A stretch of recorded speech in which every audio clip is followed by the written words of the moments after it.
Continuamos en Quienes Quieren a través de Diamante FM 98.7 y TN1. Nos acompaña este día el presidente de la Cámara de Representantes, diputado Alejandro Sánchez. El presidente Vázquez ha dicho que está preocupado por la demora en aprobarse los primeros proyectos de ley, que algunos incluso los firmó apenas asumió, y que eso de alguna forma podría estar influyendo en llevar adelante políticas como por ejemplo el plan de cuidados y demás. ¿Hay responsabilidad de la Cámara que usted preside, por ejemplo, y de la Cámara de Senadores en esto? A ver, han habido unas versiones acerca de la preocupación del presidente sobre la demora de los proyectos de ley. El presidente de la República se reunió con la bancada oficialista, también lo hizo con la bancada de oposición, y ahí fue muy enfático, estableciendo de que no había ningún proyecto de urgente consideración y que los tiempos parlamentarios los definían los parlamentarios y que se tomaran el tiempo necesario para producir buenas leyes.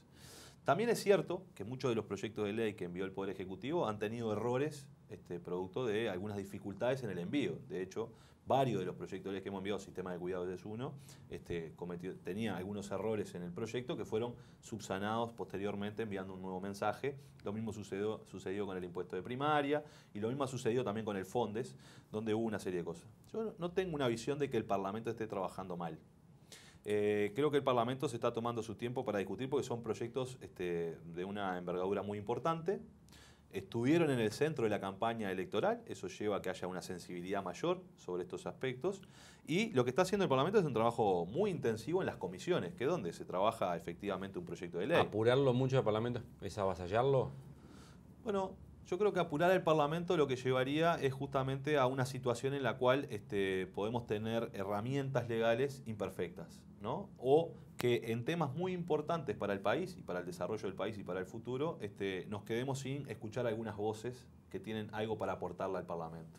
Entonces me parece que ahí hay que tener un equilibrio, ni se puede estar todo el tiempo discutiendo, también hay que ser ejecutivo, ni se puede de alguna manera resolver las cosas sobre tabla. O sea, para usted no hay demora, están los tiempos normales operando. Sí, yo creo que sí, porque además hay un elemento que es el siguiente.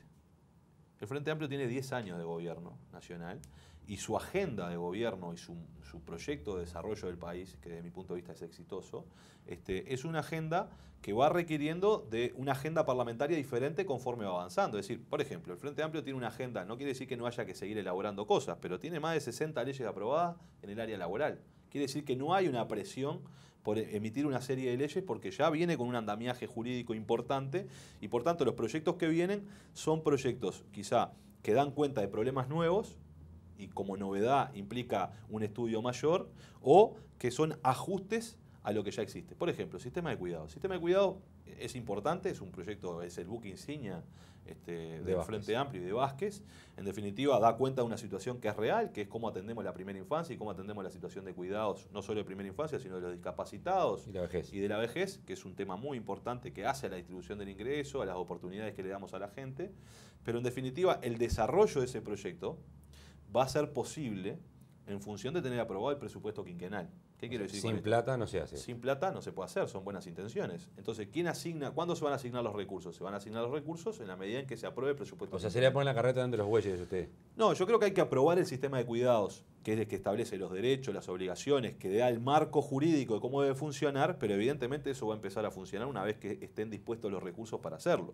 Entonces, no hay un apuro excesivo de que hay que sacarlo en los primeros 3 meses del Parlamento, porque en realidad hasta que no se apruebe el presupuesto quinquenal, va a tener dificultades para implementarse. Entonces, ese es un ejemplo, por ejemplo, de una ley que es muy importante, pero que no es de urgente consideración. Me parece que el resto también tiene ese componente. Hablando de personas que están preocupadas por el presupuesto, especialmente los sindicatos en este caso, con el de mañana, el paro de la educación que va a haber mañana y que se suma al de COFE, ya van 3 paros en un mes y ni siquiera se presentó el presupuesto en el Parlamento.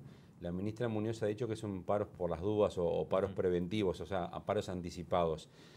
La cuestión es que Astori también ha manejado públicamente que aparentemente nos estaría llegando al 6% del Producto Bruto Interno en lo que es la parte de presupuesto para la educación, por todo esto que veníamos hablando en el bloque anterior. Y si se hace paro sin un presupuesto presentado y sin saber si llega a ese 6, si mañana el presupuesto no dice 6, usted sabe cómo arranca esto, o sea, los paros se van a intensificar más.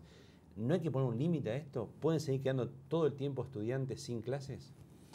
Bueno, a ver, me parece que acá, como en varios aspectos de la vida, hay que matizar y equilibrar diferentes derechos. Yo creo que el derecho de los trabajadores a manifestarse, el derecho de los trabajadores a la huelga es un derecho que existe en este país y hay que defenderlo. Como también existe el derecho, en este caso de los estudiantes, a recibir una buena educación. Y por tanto hay que poner en la balanza estos dos derechos, que forma parte justamente de lo central de la discusión política, es decir, cómo equilibra los derechos en una sociedad. Yo creo que los sindicatos hacen muy bien en manifestarse sus opiniones y sus propuestas. Siempre que hay presupuesto quinquenal se moviliza toda la sociedad, no solo los sindicatos, también las cámaras empresariales y diversas organizaciones sociales que se movilizan buscando su reivindicación o su problema, más allá de lo justo o no justo de la reivindicación. Después la política tiene que mediar, decir qué es más importante y qué es secundario. Evidentemente, para quien reclama, lo importante es lo que está reclamando, pero la política tiene la obligación de tener una mirada global del país. Yo creo que son anticipados los paros.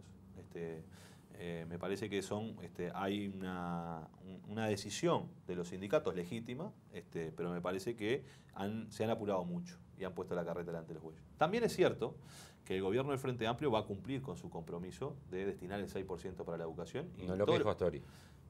Está bien. Yo lo que digo es... Es el que firma el mensaje. Sí, sí. No, pero lo firma también el presidente de la República, ¿no? Y el presidente de la República ha sido enfático en que se va a cumplir con esa promesa electoral del 6%. Y es más, recientemente yo estuve en Sauce con el vicepresidente de la República con motivo de el desfile militar que se realizaba el 19 de junio. Por el natalicio de Artigas. Y había una manifestación de docentes. Y nosotros nos acercamos, Sendik y yo nos acercamos a las vallas para escuchar a los docentes y ahí les reiteramos el compromiso del gobierno y el compromiso de toda la fuerza política de llegar al 6% de la educación. Tenemos una diferencia con los sindicatos. Los sindicatos de la educación plantean que es el 6% para ANEP y UDELAR. Y nosotros decimos que es el 6% para la educación pública, que eso incluye Plan Ceibal, porque nos parece que es un componente importante del acceso, por ejemplo, que los niños tengan una computadora. Y ahí tenemos un matiz. A ver si lo entiendo. Usted dice que en el presupuesto que se vota este año ¿va al 6%, sí o sí? Yo lo que digo es que el Frente Amplio el presupuesto quinquenal establece la proyección de gastos que lleva adelante el gobierno y los porcentajes que se establecen, no hay un artículo que dice el 6% para la educación. No, es un monto. Es un monto de dinero. Sí. Y ese monto de dinero después tiene modificaciones conforme a las diferentes rendiciones de cuenta. Lo que va a hacer el Frente Amplio es cumplir con su compromiso de que en este periodo de gobierno se llegue al 6%. O sea que puede ser que pase esto en el 2020. No, antes del 2020, porque es en este compromiso de gobierno, ¿no? Es decir, va a haber un incremento sustantivo. En el 2020 se aplica el presupuesto que se vota este año también. Es verdad, sí, pero nosotros nos comprometimos el 4,5 en el primer gobierno del Frente Amplio. Pasó con el IVA, ¿no? Que lo prometieron la baja del IVA y recién se aprobó en el último año de gobierno. Sí, se aprobó cuando tuvimos los instrumentos para que sea efectiva la rebaja del IVA. Y era una promesa casi inmediata de cumplir que se bajaba el IVA. No, eso es verdad. Pero ¿qué pasó? En el primer gobierno, cuando nosotros redujimos el IVA de manera sustantiva, no llegó al bolsillo de la gente, ¿no? Entonces dijimos, bueno, ahora esta rebaja del IVA que nos estamos comprometiendo, que era de 2 puntos, que terminó siendo de 4 ahora para quienes usan las tarjetas de crédito y de débito. ¿Por qué? Porque hoy la gente recibe la devolución en su cuenta y de alguna manera no se queda la cadena comercial con eso. Entonces, pero hablando de la educación, instrumentos, ¿cuándo es la foto que dice está el 6%? ¿Qué fecha? Bueno, yo no le puedo poner una fecha porque estamos en elaboración del presupuesto. De hecho, ¿usted vota? Sí, yo voto, pero yo no conozco el presupuesto todavía. ¿Usted puede votar sí o no el presupuesto? Sí, yo voy a votar positivo porque soy de la bancada de gobierno y estoy convencido de que ese presupuesto quinquenal va a establecer claramente y con certezas de que el Frente Amplio va a llegar al 6% de la educación en este periodo de gobierno. ¿Y si no lo vota? No, vamos a trabajar fuertemente para que se cumpla y para lograrlo. O sea, si no está el 6, usted no vota el presupuesto. No, el 6 va a estar, que es diferente que lo que yo estoy diciendo. Cuando dijimos que iba a estar el 4,5, el 4,5 estuvo. Por eso el 6 también va a estar y creo que el Frente tiene credenciales para demostrar que cuando se compromete, cumple. Con los sindicatos que hay que hacer, hay que dejarlos que sigan tranquilamente. Tranquilamente es una expresión quizás no del todo adecuada, pero digo, de alguna forma sin ningún tipo de limitaciones, haciendo paros y dejando estudiantes sin clase. Bueno, es lo que yo decía recién, es el derecho, creo que hay que discutir con los sindicatos y hay que analizar. Se ha discutido, se han reunido, lo siguen haciendo y lo pero siguen haciendo. En el medio hay un montón de estudiantes, sobre todo los de menores ingresos, que quedan sin clases. Eso es una gran verdad y creo que el gobierno tiene que tratar de alguna manera de mediar. Ahora, llevamos 3 paros, ¿no? No estamos en una situación de crisis donde los estudiantes están perdiendo 3 paros sin presupuesto presentado. Bueno, pero yo no sé cuál es el futuro. En todo caso, en el futuro, si hay una situación desbalanceada, que sea una situación que vulnere excesivamente los derechos de los Sí, estudiantes, ¿qué hay que habrá hacer? que tomar algunas medidas. ¿Cuáles son? Y bueno, primero el diálogo. Perfecto. El diálogo. Segundo. Y yo aspiro que con el diálogo se cumpla y No se funcionando permita, eso.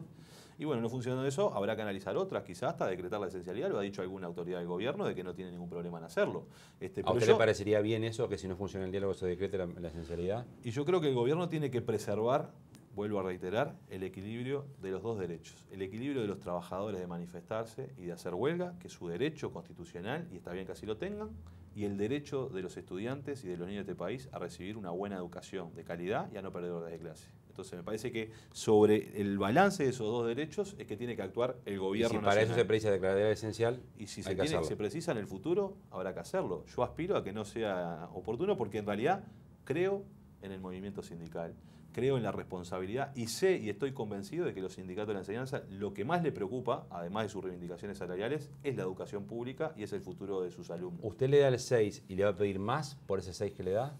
Por supuesto, porque el 6 no es una cifra mágica. O sea, ¿lo va a dar a resultados el 6? Yo creo que tiene que estar atado a resultados todo gasto del Estado, no solo en la educación. Todo gasto del Estado. Nosotros tenemos que evolucionar a un presupuesto de resultados.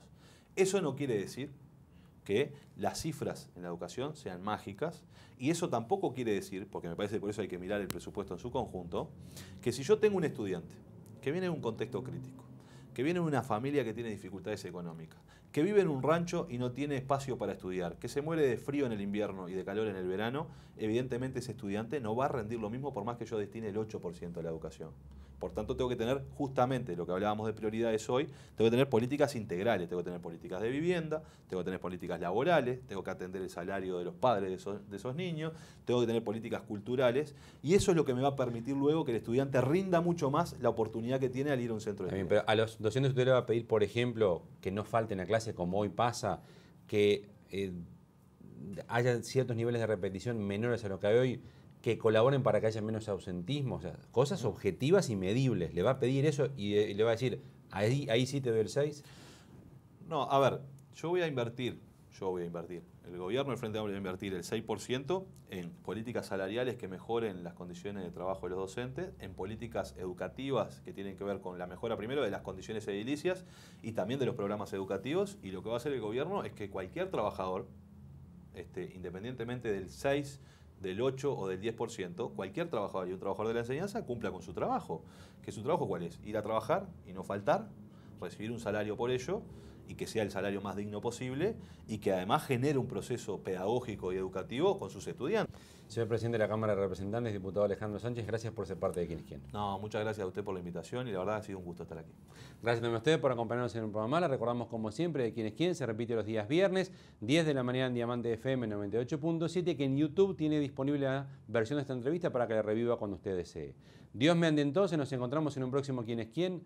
Gustavo Vanescayan, quien le habla de salud, le recuerda que esto ya es historia.